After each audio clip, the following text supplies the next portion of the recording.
Change the setup somewhat slightly. We're going to have a panel who will discuss the state of CSR around the world, and we're going to make sure that there's more time for interactive questions. What I'd like to do is to skip my own preface and just go directly to the plenary session, which is a discussion on social innovations around the world, and I'm going to simultaneously call on the panel and introduce them.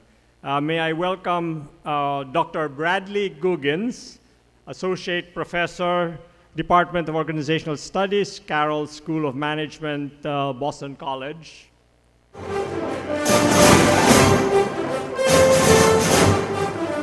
Dr. David Grayson, CBE, Director, the Doughty Center for Corporate Responsibility, Cranfield School of Management, the U.K.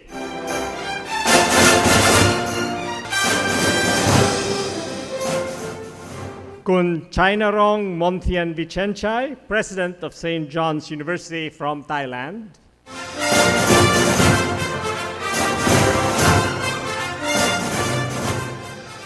Dato Timothy Ong, Founder and Chairman of Asian Inc. Forum from Brunei. Finally, Mr. Oliver Young, a CSR expert who was formerly with the American Chamber of Commerce in Shanghai, representing China. Welcome to you all.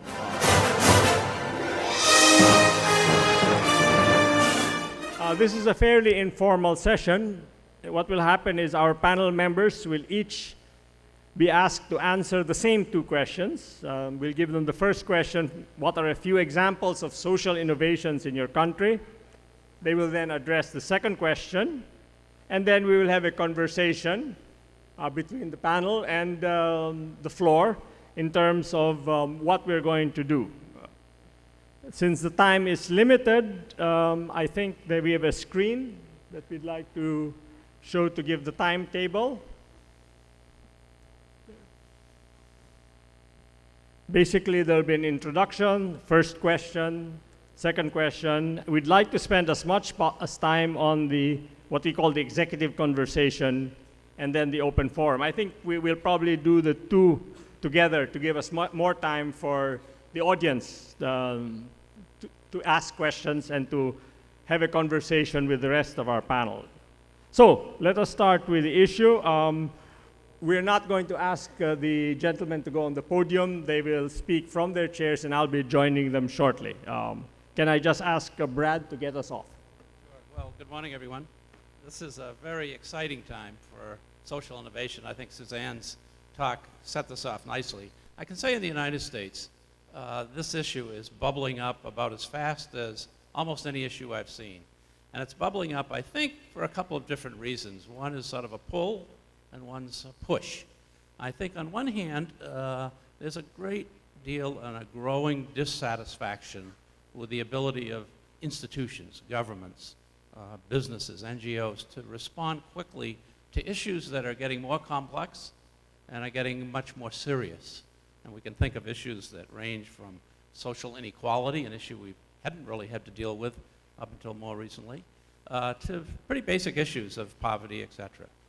But there's also another interesting aspect of this, which is looking at how this is drawing the energy and enthusiasm, particularly, I would say, of the younger generation. You see this in the colleges. I spend a fair amount of time on different college campuses, and I can see a lot of groups now of students who are moving very aggressively into this. Harvard University, for example, this year announced a prize of $100,000 to students who would come up with new social innovations and ideas around that. And again, you'll start to see more and more of this as we begin to move. The other thing I would notice in the United States is that we're seeing sort of the growth of this from some other different perspectives. So we have organizations like Ashoka, Echoing Green, some of them you may be familiar with, that are coalescing people from all sorts of different parts of the country into this notion of social innovation. Again, this is a very relatively new idea. It's very nebulous. People define it in all sorts of different ways. but it also is sort of speaking to the fact that we're somewhat restless right now to try and find some new avenues to approach these really difficult issues. So, as Suzanne was saying, I think CSR is opening up some very interesting new ways by which we begin to look at this. I think we'll see, as we see in the United States now, almost every city will see laboratories, incubators, accelerators that were not even in existence a few years ago, all of a sudden coming almost out of no place. So even though we're at the earliest stage of this, we're beginning to understand that this is something that will only grow and develop. And I think it will tame a lot of the enthusiasm and the energy and the promise, really, of trying to move beyond. I mean, later on, if we have time, we can talk about some of the drivers and why this. I keep asking the question, why in 2012 are we starting to see this rise of social innovation? What's giving rise to this? And there's some, I think, some really important, again, the context of this is not accidental. Again, it has to do with macro issues, micro issues, some of the issues around capitalism, et cetera. And again, I think we could look at different institutions, different ways by which we begin to look at this. At Boston College, where I am, the Graduate School of Social Work, for example, has just launched, as far as I know, the first master's program for NGOs and not-for-profits around social innovation.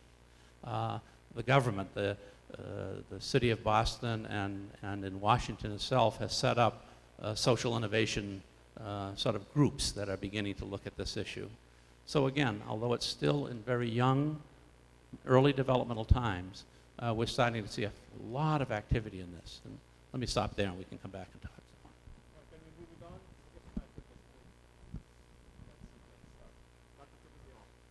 Thank you. Small oil-rich countries like Brunei are not naturally fertile ground for social innovation. When there is a lot of money, it is tempting to believe that money can buy all solutions, and there's no need for innovation. This is, of course, not true, but it is a temptation in oil-rich countries. In Brunei, a large part of oil and gas revenues go into creating a comprehensive welfare system in which the government takes care of almost everything. Low-cost housing, highly subsidized utilities, education, and healthcare. And yet, in those corners of society where welfare is not the answer, where empowerment is the answer, where what is required is not dependence, but self-reliance, you have the beginnings of social innovation. The most prominent case of social innovation in Brunei is Brunei Shell, our largest company's local business development program. The one thing we have learned being in a small oil-rich country is that while oil and gas creates enormous financial resources, they are not fertile in terms of employment creation and entrepreneurship. So Brunei Shell, through its local business development program, helps in transferring good business practices to local businesses which want to do business with Shell. But there is another area of interest in terms of local business, in terms of social innovation. There's a small organization in Brunei called Youth Development Resources, which is a partnership between a government agency, major companies doing business in Brunei, successful small businesses wanting to help other small businesses succeed, and educational institutions. This organization, this partnership, this public-private sector partnership helps poorly educated young men and women from less privileged families, often from dysfunctional families, to start their own businesses through a program of mentorship, motivational programs, and microgrants.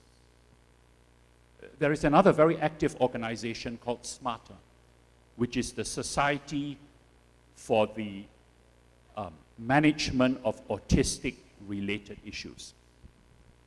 Autism is a challenge that is not well recognized within our educational system. And SMARTER, which was founded by a parent with an autistic child, plays a key role in helping parents and autistic children adapt to society and becoming more self-reliant. So my observation and my experience from being in a small, oil-rich country, which seems to have no problems, is that while money helps, it does not solve everything. That there is no substitute for ingenuity, for creativity, and for passion. And when these qualities are brought together and directed towards a social need, that is where you have social innovation. And social innovation can flourish in the most infertile of grounds, which in my view is a country in which money is in great abundance and seems to be able to buy solutions to all problems. Thank you. Thank you. Can we move on to David?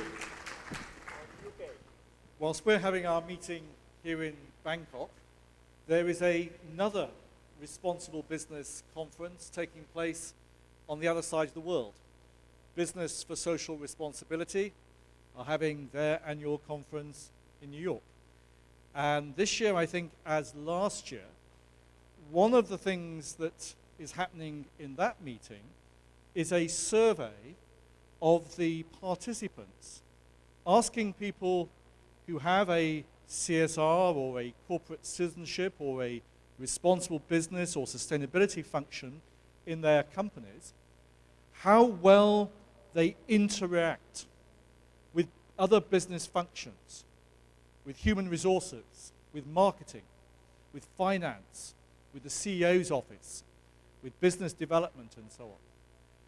And what I found fascinating about the results of that survey that was done with GlobeScan, who will be speaking here tomorrow, is the small number of people inside businesses with the accountability for CSR or sustainability, the small number of them who had a really good, strong relationship with the people in charge of new business development and new market opportunities. And that seems to me to be one of the most critical areas if we are serious about embedding corporate responsibility, about taking it from the margins to the mainstream, about making it not a bolt-on, but absolutely built in to the purpose and the strategy of the business, is to link it to the search for innovation,